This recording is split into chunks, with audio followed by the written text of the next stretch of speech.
महाभारत के विशाल युद्ध क्षेत्र में अनगिनत वीरों ने अपने पराक्रम की गाथाएं लिखी, किंतु एक ऐसा युवा योद्धा था जिसका नाम आज भी अमरता के साथ लिया जाता है। 16 वर्ष की आयु में जिसने मृत्यु को इस प्रकार आलिंगन दिया कि देवता भी चकित रह गए। यह कथा है अभिमन्यु की, जो केवल एक योद्धा नहीं अपितु साहस और त्याग का साक्षात प्रतीक बन गया। द्वारका नगरी में जब भगवान श्री कृष्ण की बहन सुभद्रा का विवाह महान धनुर्धर अर्जुन के साथ हुआ, तब तीनों लोकों में उत्सव मनाया गया। इस दिव्य मिलन से जो संतान उत्पन्न हुई वह केवल मनुष्य नहीं था। अभिमन्यु के जन्म के साथ ही यह स्पष्ट हो गया था कि यह बालक असाधारण तेज और पराक्रम का स्वामी होगा। उसके मुखमंडल पर वही दीप्ति थी जो चंद्रमा में होती है, और उसके नेत्रों में वही तीव्रता थी जो वज्र में होती है। किंतु अभिमन्यु की कथा का सबसे रहस्यमयी अध्याय उसके जन्म से पूर्व ही लिख दिया गया था, जब वह अपनी माता के गर्भ में था।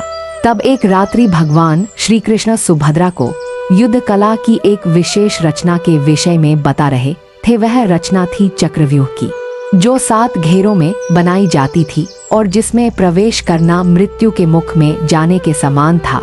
श्री कृष्ण जब इसके प्रवेश की विधि समझा रहे थे, तब सुभद्रा निद्रा के आगोश में चली गईं, किंतु गर्भ में स्थित बालक अभिमन्यु सब कुछ सुन रहा था, अपने अंतर में उस ज्ञान को समेट रहा था।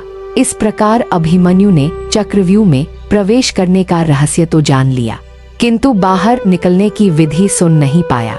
समय बीतता गया और अभिमन्यु एक अद्भुत युवा के रूप में बड़ा हुआ। उसमें अपने पिता अर्जुन की धनुर्विद्या, अपने मामा श्री कृष्ण की बुद्धिमत्ता और अपने कुल की वीरता का अद्भुत संगम था। मात्र 16 वर्ष की आयु में वह ऐसा महारथी बन चुका था कि बड़े बड़े योद्धा भी उसकी प्रशंसा करते थकते नहीं थे। उसकी तलवार बिजली के समान चलती थी, उसके बाण सूर्य की किरणों जैसे निश्चित लक्ष्य को भेदते थे, किंतु उसके हृदय में कोमलता भी थी, नम्रता भी थी। वह अपने बड़ों का सम्मान करता था और छोटों से प्रेम से बोलता था। फिर वह समय आया जब कौरवों और पांडवों के मध्य महासंग्राम प्रारंभ हुआ। कुरुक्षेत्र की भूमि पर जब दोनों सेनाएं आमने सामने खड़ी हुईं, तब धरती कांप उठी। यह युद्ध केवल राज्य के लिए नहीं था, यह धर्म और अधर्म के मध्य निर्णायक लड़ाई थी। दिन बीतते गए, रक्त की नदियां बहती रहीं और वीर योद्धा एक एक करके वीरत्व को प्राप्त होते रहे। 13वें दिन की प्रातः जब सूर्य उदित हुआ, तब युद्ध में एक नया मोड़ आया। उस दिन द्रोणाचार्य ने, जो कौरवों की सेना के सेनापति थे, एक ऐसी व्यूह रचना बनाने का निर्णय लिया जिसे तोड़ना लगभग असंभव था। यह थी चक्रव्यूह की रचना। 7 विशाल घेरे, एक के भीतर दूसरा, मानो मृत्यु की 7 दीवारें। प्रत्येक घेरे में महान योद्धा तैनात थे और जो कोई भी इसमें प्रवेश करता वह फंस जाता था, जैसे मकड़ी के जाल में कीट फंस जाता है।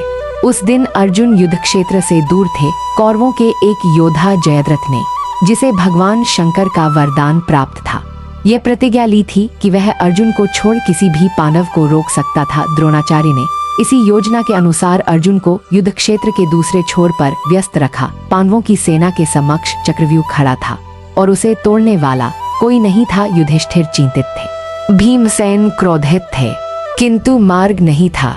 तभी वहां उपस्थित हुआ अभिमन्यु। उसने अपने ज्येष्ठ पितामह युधिष्ठिर से निवेदन किया कि वह चक्रव्यूह में प्रवेश कर सकता है। उसने स्पष्ट कहा कि उसे बाहर निकलने का मार्ग ज्ञात नहीं है, किंतु वह प्रवेश कर शत्रुओं को तितरबितर अवश्य कर देगा। युधिष्ठिर का हृदय भारी हो गया। एक बालक मात्र 16 वर्ष का, जिसकी पत्नी उत्तरा गर्भवती थी, वह इस मृत्यु के मुख में जाने को तैयार था, किंतु युद्ध की मांग थी और धर्म की रक्षा आवश्यक थी।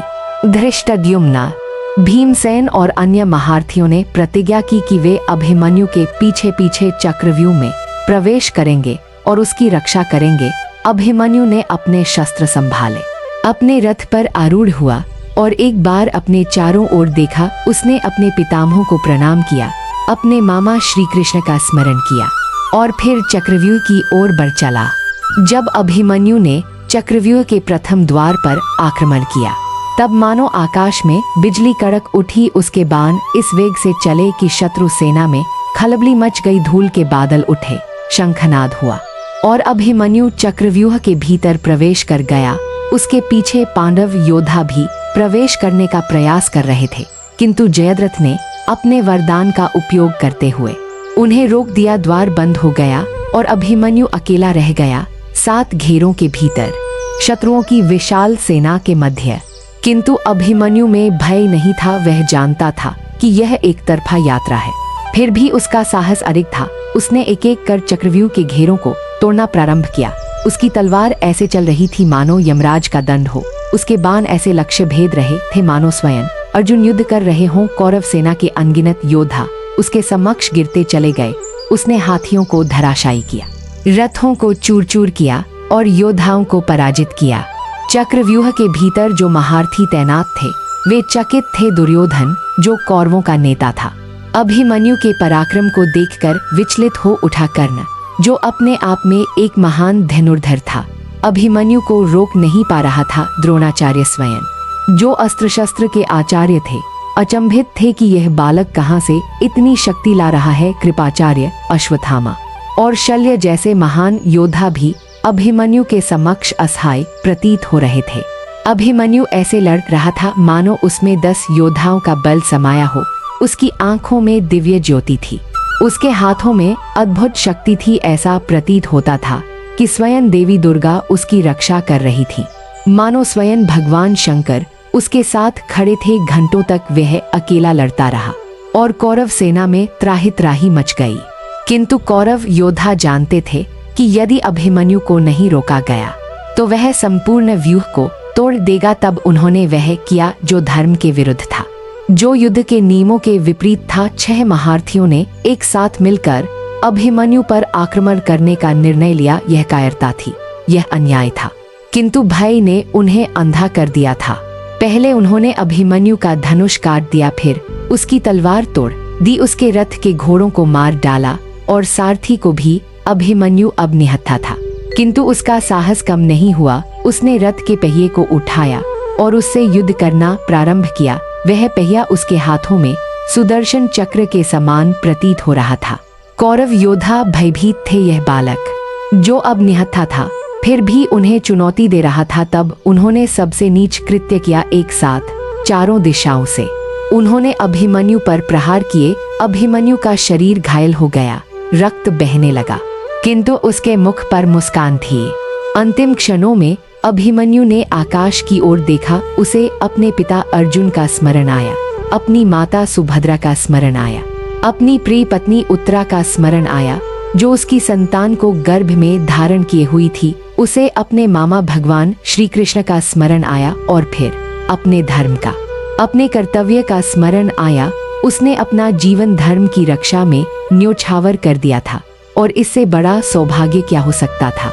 16 वर्ष का वह वीर योद्धा जिसका जीवन अभी प्रारंभ ही हुआ था, चक्रव्यूह की धूल में गिर गया। उसकी आंखें खुली रहीं, मानो वह स्वर्ग को देख रहा हो।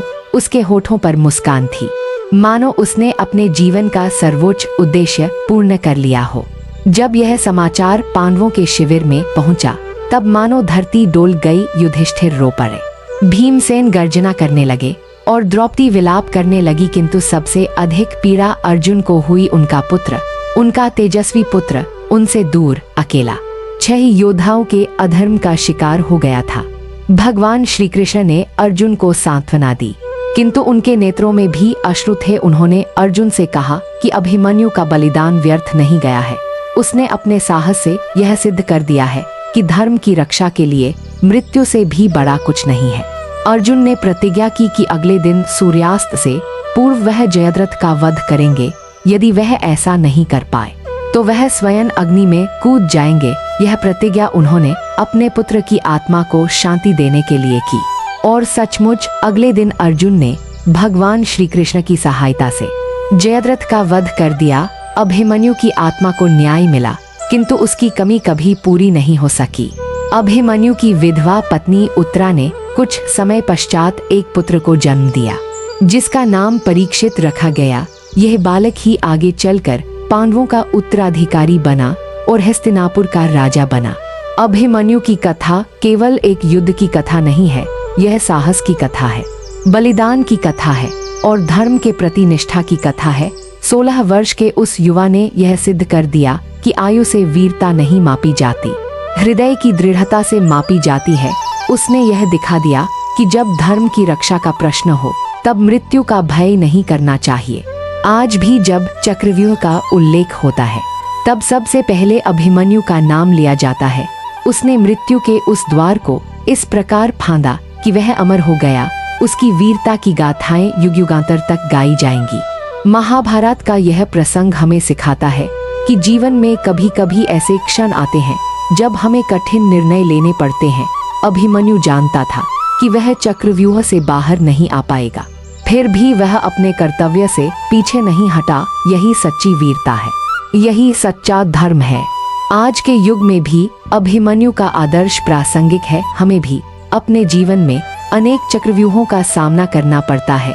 कभी यह परिस्थितियों का चक्रव्यूह होता है, कभी समस्याओं का, कभी कठिनाइयों का, किंतु अभिमन्यु की भांति यदि हम साहस के साथ धर्म के मार्ग पर चलते हुए अपना कर्तव्य निभाएं तो हम भी विजयी हो सकते हैं।